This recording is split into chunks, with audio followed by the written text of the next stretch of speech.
पुंडलिका वरदे विठ्ठल श्री ज्ञानदेव तुकाराम पंढरीनाथ भगवान की जय. माऊली ज्ञानेश्वर महाराज की जय. जगद्गुरु संत तुकाराम महाराज की जय. सद्गुरुनाथ महाराज की जय. अवधूत चिंतन श्री गुरुदत्त भगवान की जय. योगेश्वर कृष्ण भगवान की जय. सच्चिदानंद श्रीपाद माऊली की जय. सच्चिदानंद रामदास माऊली की जय. सच्चिदानंद नारायण माऊली की जय. सच्चिदानंद रोहिदास माऊली की जय. सब संतान की जय. शेवटचं विशेष प्रवचन ओवी घेऊन डायरेक्ट चालू करा.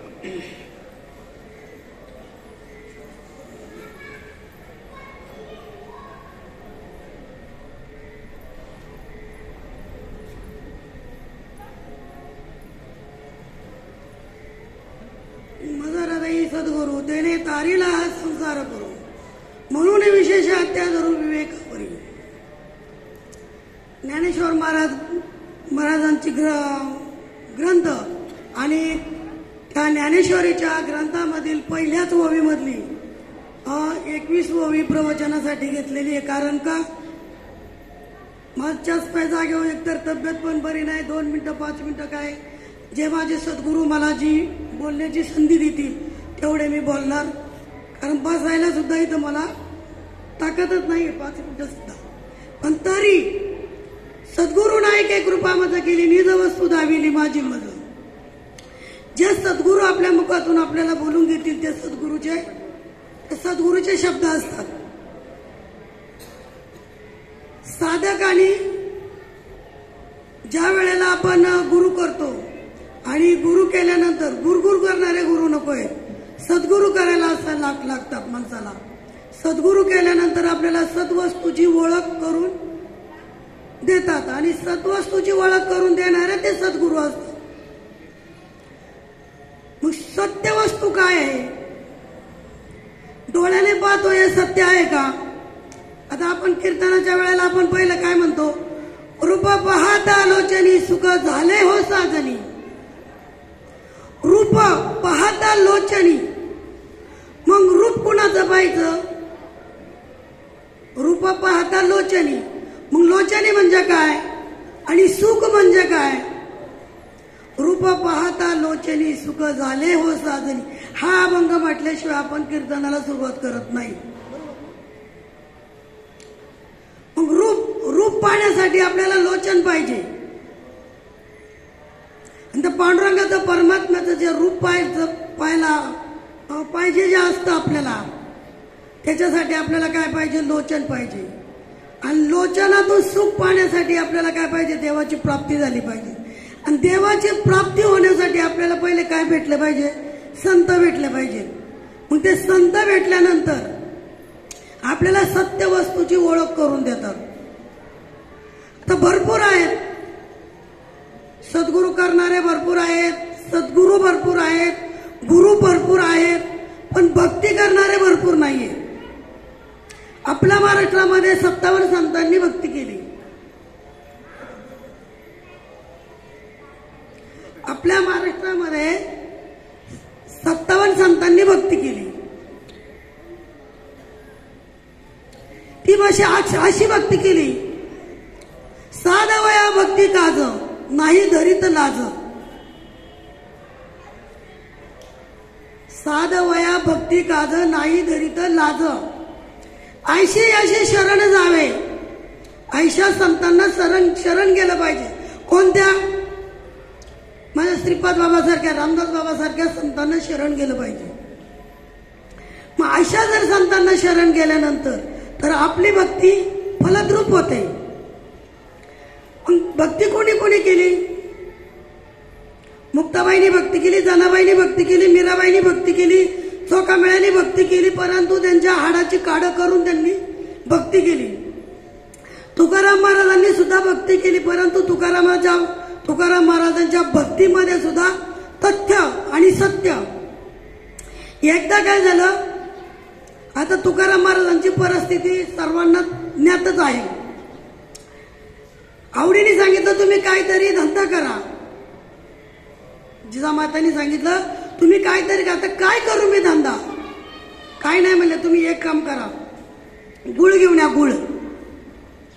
गुळ घेऊन या आणि गुळाचा व्यापार करा. बरं म्हटले काय हरकत नाही. किती क्विंटल गुळ आणला? 100 क्विंटल गुळ आणला तुकाराम महाराजांनी. 100 क्विंटल गुळ आणला आणि एका मोठ्या शहरामध्ये चांगल्या वाण्या उदम्याच्या गावामध्ये मोठं दुकान लावलं. ते सगळे गुळाचे खडे खाली उतरवले, पाठीमागून बारदान टाकलं आणि बसले माळ जपत तुकाराम महाराज. भक्ती सांगायची, भक्ती. साध वया भक्ती काज नाही धरित लाज. ह्याच प्रमाणावर मी फक्त 10 मिनिटं बोलणार आहे. तर लाज धरत नाही. तुकाराम महाराजांनी दुकान लावलं. पण असं एक तुमच्या आमच्यासारखा एक दुकानदार आला. तर म्हटले बो दिसतोय, सफेद कपडे आहे, डोक्यामध्ये पगडी आहे, गळ्यामध्ये मोठाली माळ आहे. मग ह्या बोला मात्र आपल्याला फसवता येईल. म्हणले बो गुळ कसा? म्हणलं तुम्हाला किती न्यायचा? म्हणले द्या 25 क्विंटल. 100तला 25 क्विंटल गुळ द्या. वाण्यानी नेला. आता 25 क्विंटल गुळ नेला, 75 क्विंटल गुळ राहिला.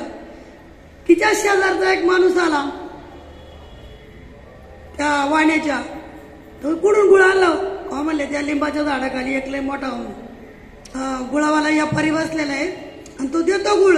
लय भोळा आहे, मोठ्या लेमणीची माळ आहे, पांढरे कपडे आहेत, गळ्या डोक्यामध्ये पगडी वगैरे. जा म्हणले तुम्ही पण घेऊन या. तो पण गेला. त्याने 10 क्विंटल गुळ आणला. गुळ किती संपला? 35 क्विंटल. दुसरी एक बाई आली, तिने 15 क्विंटल गुळ आणला. पैसे? म्हणले देऊ ना. कोण देणार पैसे? तुकाराम महाराज म्हटले पैसे कोण देणार? म्हणले आमच्या धनी येतील ना. काय म्हणले? आमच्या धनी येतील तुमचे पैसे घेऊन हिशोबाने. तुकाराम महाराज म्हणतात या बाईच्या कपाळावर नाही डाव म्हणे मी आयो. हिच्या कपाळाला कुकाचा डाव नाही आणि म्हणते मी आयो आणि माझे धनी आणतील पैसे. गेली ती पण बाई निघून. गेला 50 क्विंटल गुळ संपून गेला. दुसरी एक बाई आली, तिने पण 20 क्विंटल नेला, खाली 30 क्विंटल गुळ राहिला.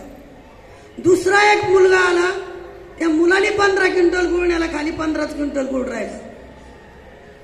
साधा वया भक्ती काज नाही धरीत लाज. 15 क्विंटल गुळ राहिला. तुकाराम महाराजांनी दाढीला हात लावला.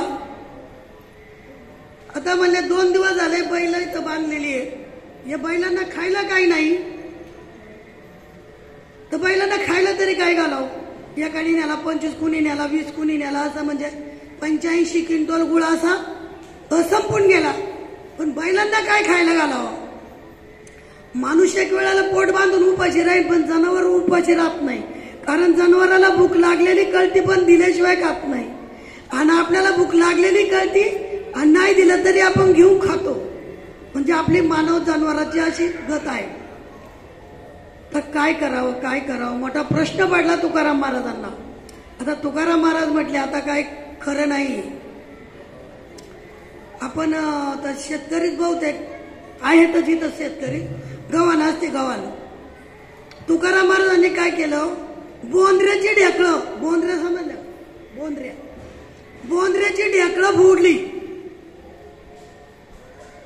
आणि त्या टोकर काय म्हणतात आपल्या इकडं गमिलं, त्या गमिल्यामध्ये त्या बोंद्र्याची ढेकळं फोडली. एका एका गमेल्यामध्ये ते बोंद्र्या आणि त्याच्यावर गुळाचे खडे फोडून टाकले. 450 वर्षाच्या काळामध्ये बैलाला जर गुळ खाऊ घातला असेल तर फक्त एक नाम संत तुकाराम महाराज. संत तुकाराम महाराजांनी बैलांना गुळ खायला घातला. किती घातला? 15 क्विंटल गुळ खायला घातला. किती घातला? 15 क्विंटल गुळ खायला घातला. परंतु हा जो प्रश्न पंढरी परमात्म्याला त्या विटेवर कळलं की एवढा 100 क्विंटल गुळ आणला तुकारामानी आणि सगळा गुळ असा फुकट गेला. याला एक बैलांना सुद्धा खाण्या इतकं सुद्धा 2 रुपये कुणी दिले नाही. मग याच्या पैशाचं करायचं काय? साधा वया भक्ती काज, एवढंच सांगणार एकच शब्द, साधा वया भक्ती काज. त्या पांडुरंगा परमात्म्याला काळजी पडली. विटेवरून खाली उतरले. रुक्मिणी माता साहेब माई साहेब म्हणल्या हो तुम्ही एवढ्या लवकर खाली, तुम्ही एवढ्या लवकर कसे आले? अजून डमरू वाजलं नाही काय तर आहे ना काकड्याचं एक प्रमाण. आला गिरजेचा हात डमरू घेऊन आला गिरजेचा कांत. अजून गिरजेचा कांत आला नाही आणि तुम्ही लगेच खाली उतरले. म्हणे हे बघ तुला एक प्रश्न सांगतो. म्हणले रुक्मिणी, तुकाराम महाराजांवर असा असा प्रसंग आलेला आहे आणि तो प्रसंग निवारण करायचा आहे, याच्यासाठी काय करू? म्हणले तो हा तुमचा जिवलग भक्त आहे, साधं वया भक्ती काज. हा तुमचा जिवलग भक्त आहे, या भक्ताचं काम तुम्हाला करावंच लागेल. बर, मग आता याला युक्ती काय करायची? पांडुरंग परमात्म्याने काय केलं? गरुडाला निरोप धाडला. कुणाला? गरुडाला. गरुडाला निरोप धाडला आणि गरुडाला सांगितलं, बाबा तुझ्याकडे मोठं अर्जंट काम आहे आणि ते काम केल्याशिवाय माझ्या तुकाराम महाराजाची सुटका होणार नाही. बरं म्हणले काय काम आहे? गरुड महाराज आले. गरुड महाराजाला सांगितलं, ज्या वाण्याने तुकाराम महाराजांचा गुळ नेला त्याची बायको माहेरी गेलेली आणि तुला व्हायचंय भाऊ आणि मला व्हायचे त्या गुळावाल्याची बायको. त्या गरुड म्हणतो, देवा मी बायको होतो पण तूच भाऊ. देव म्हणतो ते काम तुला जमायचंच नाही. पांडुरंग परमात्मा, ते काम तुला जमायचं नाही, ते काम मीच करणार. बरं म्हटले काय हरकत नाही. आता पांडुरंग परमात्मा तिथं काय कमी हो, देवाच येतो. लगेच बायकोचं रूप घेतलं, मोठा असा रथ बीत सजावला. गरुडाने पण तिच्या भावाचं रूप घेतलं. दोघं जण निघाले. जाता जाता जाता जाता असे म्हणजे सकाळच्या पारी जावळ्यामध्ये ज्या माणसाने गुळ नेला होता तोच माणूस त्यांना आठवा झाला. गरुड म्हणतो, दाजी इकडं कुठे का तुम्ही? तो म्हणलं तुम्ही इकडं कुठं? इडी काय म्हणले, घरी मला करमत नाही काय नाही, मला जायचंय घरी काम आहेत. मग आलं हिला घेऊन. कोणला? बायकोला. बायको कोण? देव. साधं वया भक्ती काज. बरं म्हणले काय हरकत नाही. आले घरी. गरुड, देव, ते बायको, भाऊ आले घरी. ज्याने गुळ नेला होता त्याने सांगितलं बायकोला, म्हणलं हे लई दिवसानं तुझा भाऊ आलेला आहे आणि चांगल्या तूप बीप लावून पोळ्या बिळ्या कर. हा पोळ्या कर. म्हणली गुळ कुठे? गुळ नाहीये घरात. जाऊन बघ म्हणलं खिडकीच्या आतल्या घरामध्ये. पाहती ताज 25 क्विंटलची ती ढेकळं लागलेली गुळाची, भल्या भल्या ढेपी. अहो मग ती एवढा गुळ कुठून आणला तुम्ही? तुला काय करायचंय? तुझ्या भावाला फक्त पोळ्या करून घाल, एवढंच मला माहिती. मग तिने पोळ्याचा थाट मांडला, पोळ्याचा स्वयंपाक वगैरे झाला, जेवणा बिवणा झाली. पण आता देवाने प्रश्न विचारला गरुडाला. म्हणलं गरुडा तुझं बरं आहे बाबा, तू हे भाऊ, मी झाले त्याची बायको, पण याने जर मला जर रात्रीचा काय त्रास जर दिला तर मी काय करू?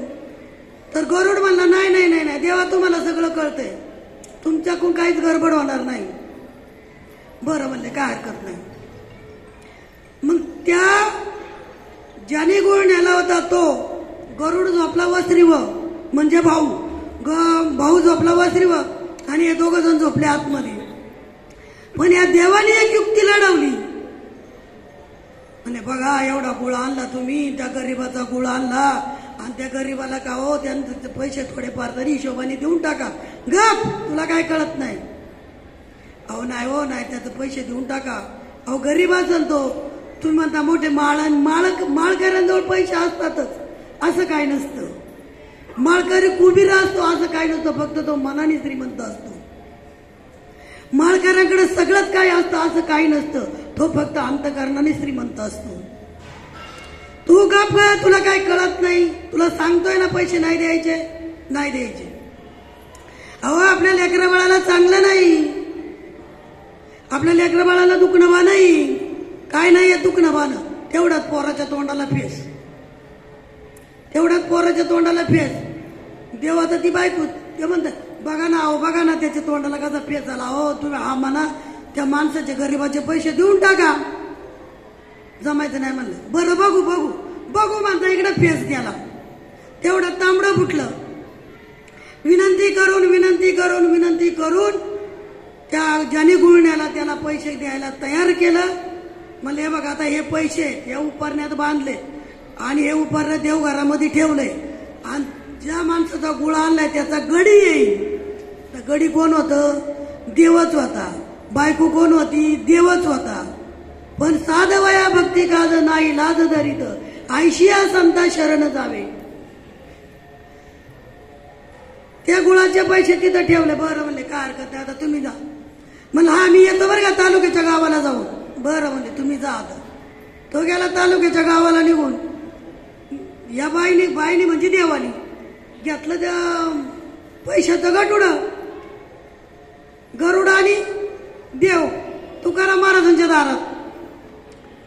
म्हणले तुकाराम महाराज हे घ्या तुमचे पैसे. म्हणले कायचे पैसे? अहो म्हणले तुमच्या ते एकाने 25 क्विंटल गुळ न्यायला होता ना. म्हणले 25 क्विंटल गुळ न्यायला होता ना, त्या गुळाचे पैसे तुमचे. म्हणले देवा तुम्ही आले? अरे म्हणले तुझ्या पैशासाठी मी बायको झालो. गरुड भाऊ झाला आणि मी बायको झालो तुझ्या पैशात. साधवया भक्ती काज नाही धरीत लाज. लाज भगवंताला लाज नसती, फक्त तो भक्तच असावा लागतो. अरे भगवंतानी चोखा मेळ्याच्या बायकोचं सुद्धा बाळणपण केलं. ढोरं वाढू लागले. ढोरं वाढता ढोरं म्हणजे कळतं ना, जनावरं मेलेली. जनावरं वाढता देवाच्या खांद्याला करकुच्या पडले होते. देवाच्या खांद्याला करकुच्या पडले होते. सकाळी काकड्याच्या टायमाला दया दुधाने देवाला आंघोळ घातली तर देवाचा लट कापत होता, कापरत होता देव. आणि हे कोण बघत नव्हतं, फक्त नामदेवराय पाहत होते. साधवया भक्ती काज फक्त नामदेवराय पाहत होते. नामदेवराय म्हणतात एवढ्या देवाच्या मी आंघोळ्या पाहिल्या पण कधीच देव लटलट कापला नाही. आणि आता झाले काय देवाला? देव एवढा थरथर का कापतो? सगळ्या आंघोळ बिंघोळ झाली, देवाला मालिश देवाची जिथल्या तिथं यथाव्यवस्थित देवाला केलं आणि बाहेर निघाली लोक. काकडा बिकडा झाला आणि नामदेव महाराज आले. नामदेव महाराजांनी सांगितलं का म्हणून देवा तू का म्हणून थरथर कापत होता सांग. कारण नामदेव महाराजांची ताकद एवढी होती की देवाला सुद्धा बोट करून बोलायची. तुमच्या आमच्यामध्ये बोट केलं तर बोट तुटून टाकतील, पण त्या साधू संतांमध्ये ताकद होती. नामदेव महाराज म्हणले देवा सांग तू का थरथर कापत होता? मी एवढ्या दिवस तुझ्या आंघोळ्या पाहिल्या, एवढ्या दिवस तुझं मी दर्शन घेतलं, तुझ्यापाशी खाऊ पिऊ राहिलं, सगळं काही केलं, परंतु मला असं थरथर कापताना कधीच दिसलं नाही, सांग.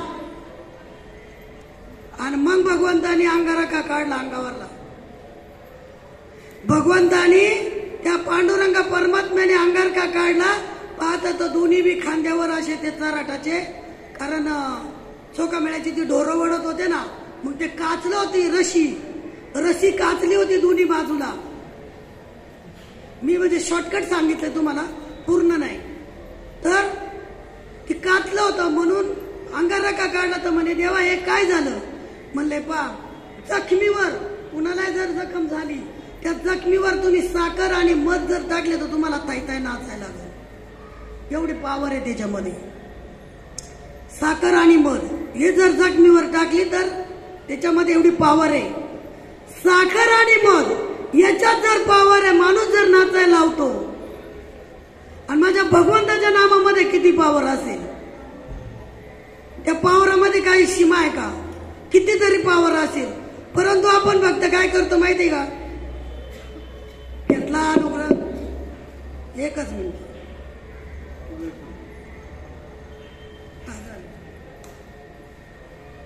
साधवया भक्ती काज नाही धरीत लाज. या एका अभंगाच्या चरणावर मला जेवढं बोलता आलं तेवढं मी बोलले. मी कोणी बोलणारे नाही, माझे श्रीपाद बाबांनी माझ्या वाणीतून मधून घेतलेलं आहे. खरं जर सांगायचं म्हटलं ना तर 2च मिनिटं तुमचे, 2 नाही 1.5 मिनिटं घेते. माझ्या स्वतःचा एक अनुभव तुम्हाला अर्ध्या मिनिटात सांगते. भक्ती किती श्रेष्ठ असती आणि आपला भाव किती श्रेष्ठ असतो.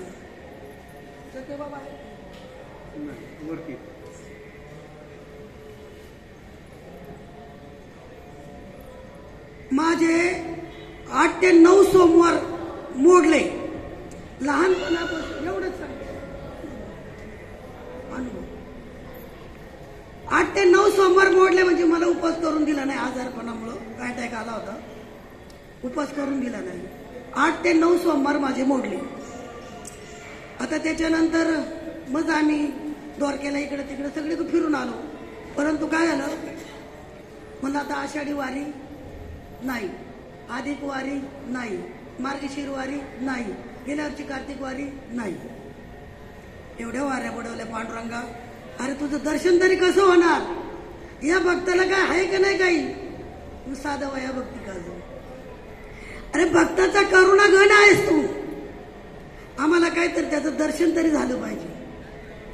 9वा सोमवार मोडला आणि त्याच संध्याकाळी सोमवारी श्रावण महिन्याचा शेवटचा हप्ता. आता म्हणजे आषाढ गेला ना, आपली वारी गेली का नाही? श्रावण महिन्याचा शेवटचा हप्ता. हा लोड आहे. माझा स्वतःचा अनुभव जागृत. हा लोड आहे. इथं मी झोपलेली आहे. रात्रीच्या 11:30 वाजलेले.